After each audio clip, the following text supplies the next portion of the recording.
Why did I make this so hard?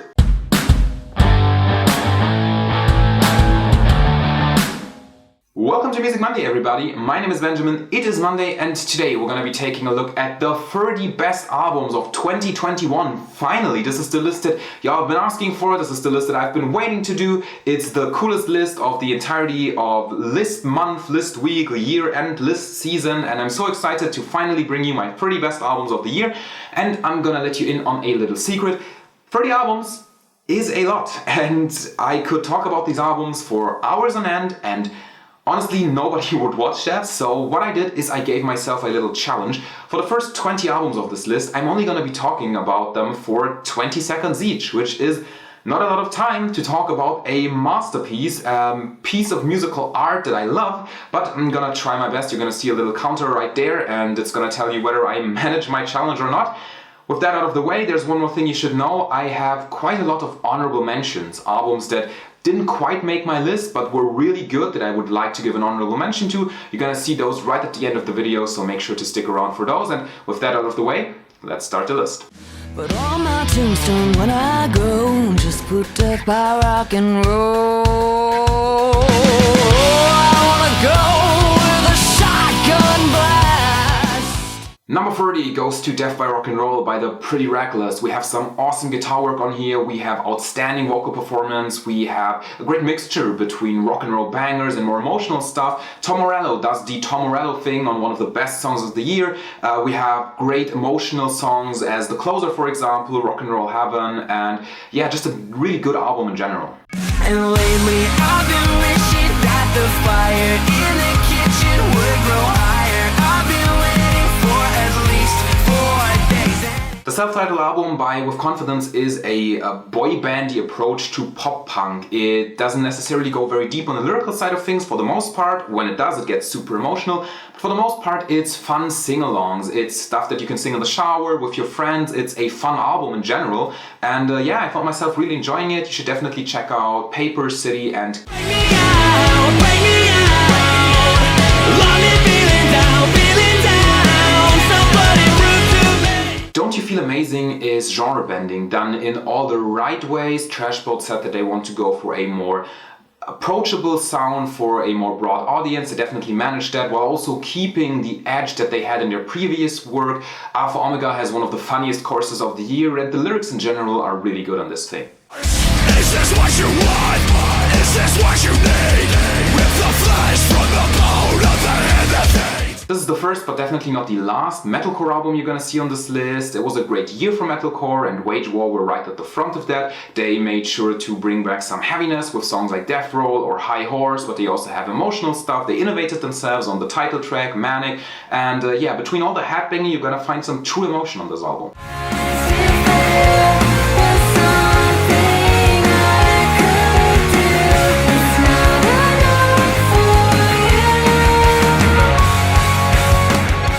Tiger's Jaw combine catchy choruses with catchy guitar work. I get some 90s alt rock vibes, I get some indie vibes. I love the mixture between the two vocalists, it works really well on this album. I love the harmonies, it's a feel-good atmosphere. I also want to shout out the producer, Will Yip, who did an awesome job. Everybody involved delivered their A-game on this highly underrated album.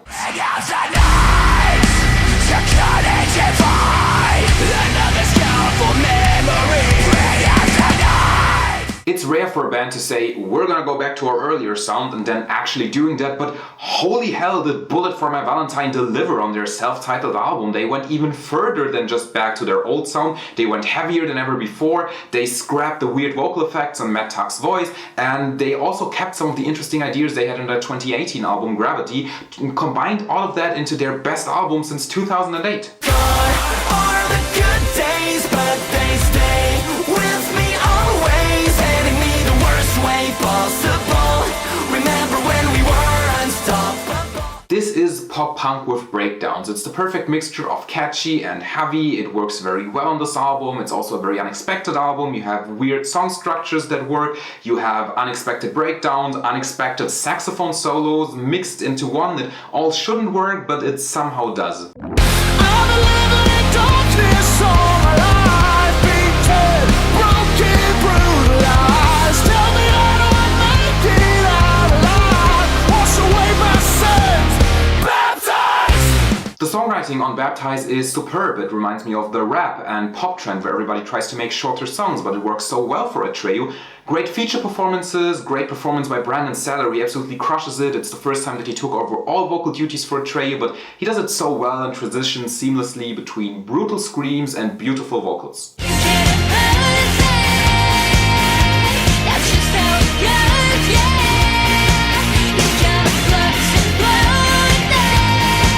Flux finally sees Poppy in full control of her own work. This album is raw, it is pure anarchy, there are so many influences visible, but she channels them so well in what is easily her most cohesive album so far. This album is dream pop, pop punk, new metal, thrash, metalcore, all mixed into 9 songs, a short listen that leaves you wanting more. I'm so uncomfortable with this skin of me.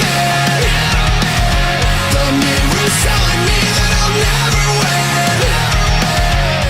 Below is not what I expected, as Beartooth go for their darkest and heaviest album to date with some insane instrumentals. I love how they kept the insanely high level of catchiness and lyrical content that we're used to, while also implementing new influences like stoner and doom metal, especially on the breakdowns. Caleb Shomo proves that he is one of the best vocalists and songwriters in the genre once again.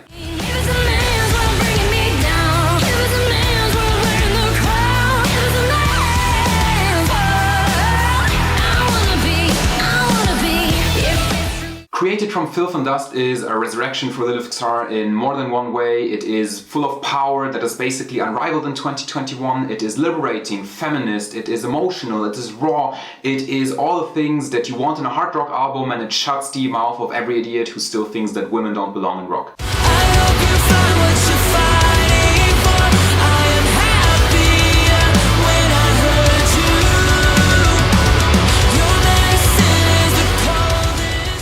Eternal Blue, one of the 2 albums that everybody's been talking about in 2021. It has outstanding guitar work, one of the best vocal performances of the year. It is finally fresh and new metalcore, and this is the sound that everybody's gonna try and copy in the next couple of years, so make sure to get used to it. Oh my God, what's happening to me? Walking down Montana. Okay Human is a quarantine-inspired release, not at all what I would have expected from Weezer, but absolutely mind-blowing. Rivers Cuomo has returned with some of the best music that he's ever written, great songs, almost always great lyrics, most upbeat music of the year with some great orchestral elements. Hey, my little sad girl, I really wanna hold ya. Your heart is like a time bomb. Lifeforms is electric-inspired pop-punky alternative rock with catchy choruses. It is kind of what you expect from Tom DeLonge on songs like No More Guns or Euphoria, which are insanely good, but there's also new influences on one of my personal favorites, Spellbound. Oh, it's just a sign of the times. Where do we go when the river runs dry? Oh, it never entered your mind. The departure of Teenage Wrist's former vocalist turned out to be a blessing in disguise, as they are now a duo, not a trio anymore. Marcia Gallagher took over all vocal duties, and it works so much better than on their previous albums. Earth is a Black Hole is memorable synths with memorable vocal performances. It's way less emo and more indie.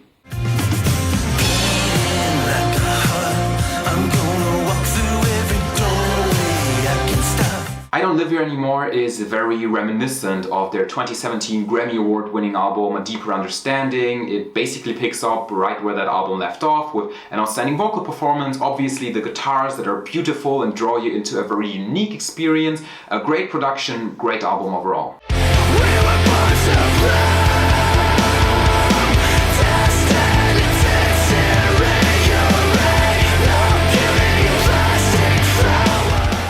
Echo is 3 EPs that of Mice and Men released in 2021 combined into an album, which is very good, because all 3 of those EPs would have ended up on my top 10 EPs list, so it's nice that they made it compact, you know? This is easily the heaviest album on this list. It is metalcore feeling fresh again. They somehow managed to make it even heavier while keeping the catchiness. Great lyrical stuff as well, great album overall. We are the nowhere generation.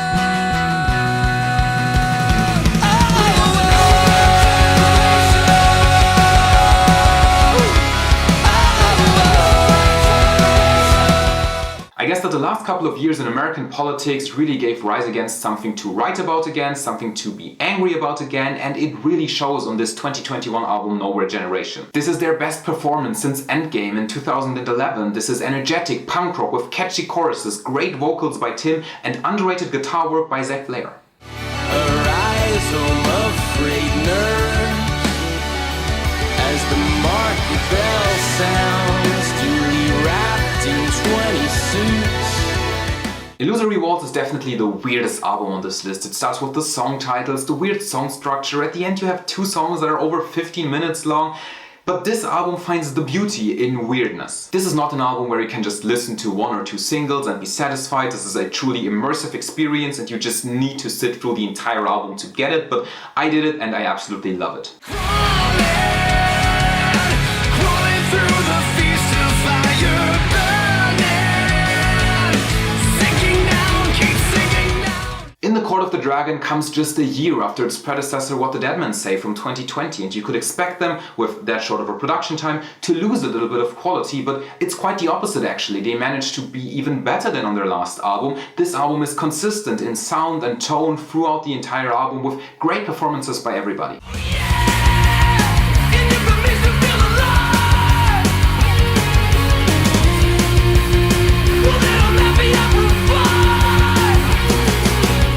Whoa, hold on there for a second. Just a heads up, I'm gonna be taking 30 seconds from now on because these albums are great. This is the top 10 of 2021 and I wanna be able to do them justice. Obviously, I can't do that in 30 seconds either, but this is YouTube friendly, so that's what I'm gonna do. And you can go right ahead and start again. Alright, let's talk about Glow On, the second album that everybody's been talking about in 2021. This is a special album. This is the best that hardcore has sounded in decades. This is also the most accessible that hardcore has sounded in decades, but Glow On isn't just hardcore, it's also dream pop and so many more influences mixed over 15 songs that don't get boring at all. It's a truly amazing album.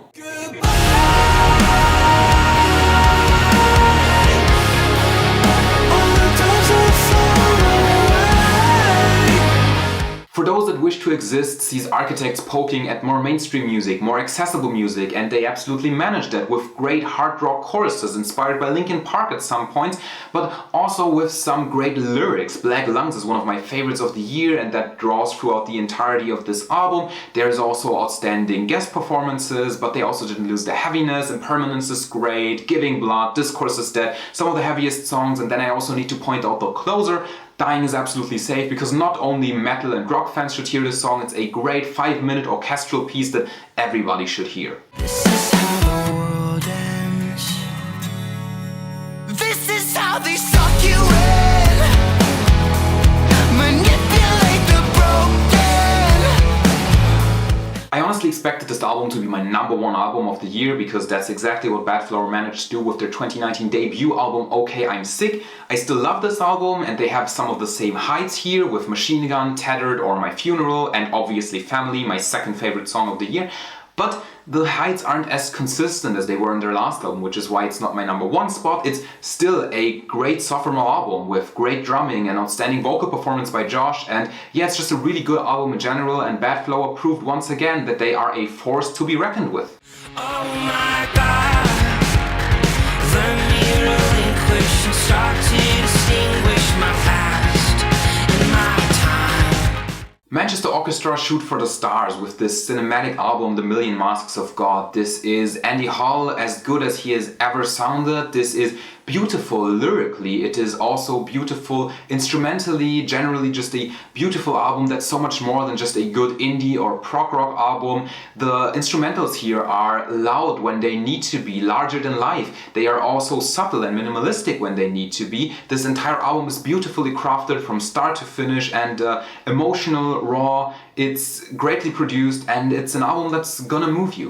I'll see you on the other side, but I kill to bring you back tonight. Don't give up, don't let go, I'll make this right. Ice Nine Kills delivered a follow-up to their 2018 album The Silver Scream and proved that metalcore can be fun. This is also a very cinematic album, but cinematic in a different way, as they once again turn movies into songs like the Child's Play series, Pet Sematary and many more. They expand their soundscape and go for heavier stuff on Take Your Pick, but also on a modern Bring Me the Horizon influenced Rainy Day. This album in general has great guitar work by Dan Sugarman and outstanding vocals by Spencer Charnas.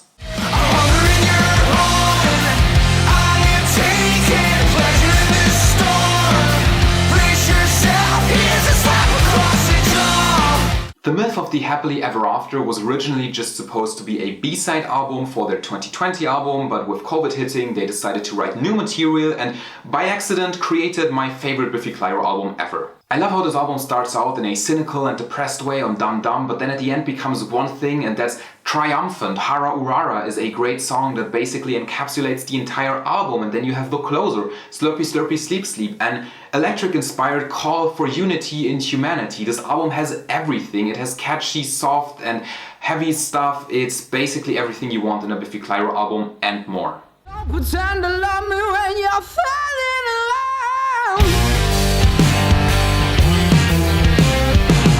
The Exclamation album is the album that felt the freshest to me in 2021. It is a fusion of new rock with alt rock inspired, indie inspired and prog rock inspired elements.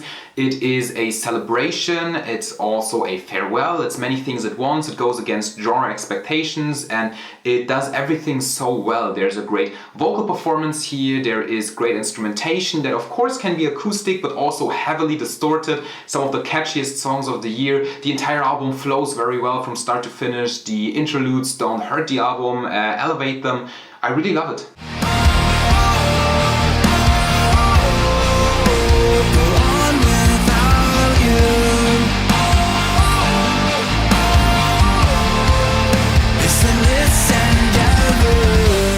The Cinematic Rockers from Columbus have made for some of my favorite albums ever since their debut in 2014. Their 2019 album Divisions seemed a little bit off, but they came back with full force on 2021's Horizons and added another layer to the equation. It is also thrilling. It's not just a futuristic dystopian society with space elements, it's also thrilling. It is suspenseful and it works so well over the entirety of 16 songs, after which you don't feel like you've heard enough because the closer, Something Wicked, is so eerie and suspenseful that you want to know what happens next, and this album is truly outstanding. In this quiet town,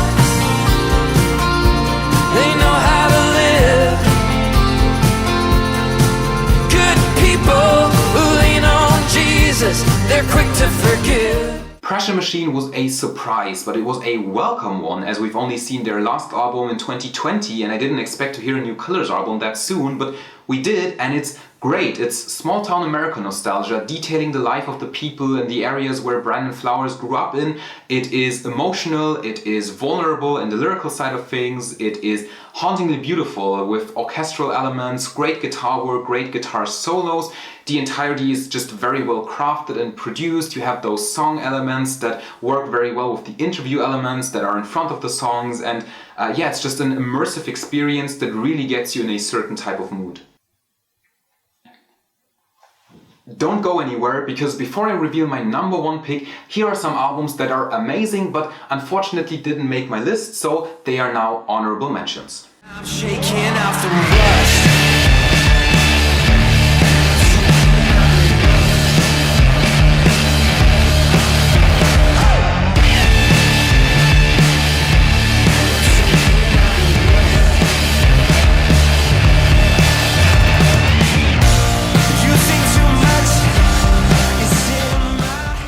And those are my honorable mentions. With that out of the way, there's only one more thing to do, and that's for you to subscribe to the channel. No, just kidding. Obviously, we're gonna watch number one, the best album of the year 2021. Hey, when there is nothing left to write down, oh, will you come running when I get too tired? When I get too tired. Yeah, let's just scrap that away for the last one. Life in Your Glass World by Citizen is an insane album. It is not an easy listen at first. I remember it took me a couple of spins to even like the album, but every single time I listened to it, I liked it more than before, and it grew and grew and grew on me until it eventually became my favorite album of the year. I love and appreciate the variety and the simplicity of this album. They make it sound so easy to make a good rock album. Just get yourself a perfect vocalist who writes catchy and emotional songs, a good bassist, a good guitarist, and a great person on drums.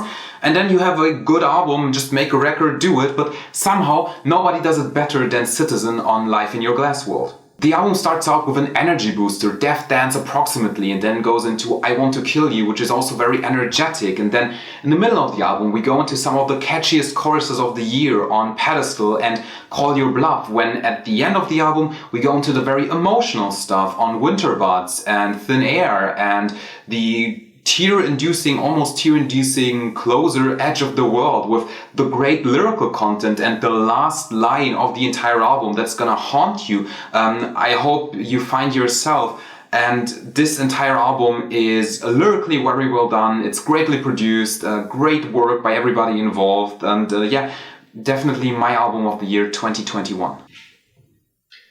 Yeah, and that's it. These are my top 30 albums of the year 2021. I am super happy with the list I came up with, and I'm super excited to see what your favorite album was. So make sure to drop a comment down below to let me know. I really liked counting down these lists for you, the top songs, top EPs, top albums, and I'm super curious about what you guys think. And 2021 was a great year for music. 2022 is gonna be a great year for Music Monday, the channel. There's gonna be lots of reviews, reactions, shorts, the show that I created this entire channel for, a closer listen. So make sure to stick around for those. I'm gonna see you there. That's it for now.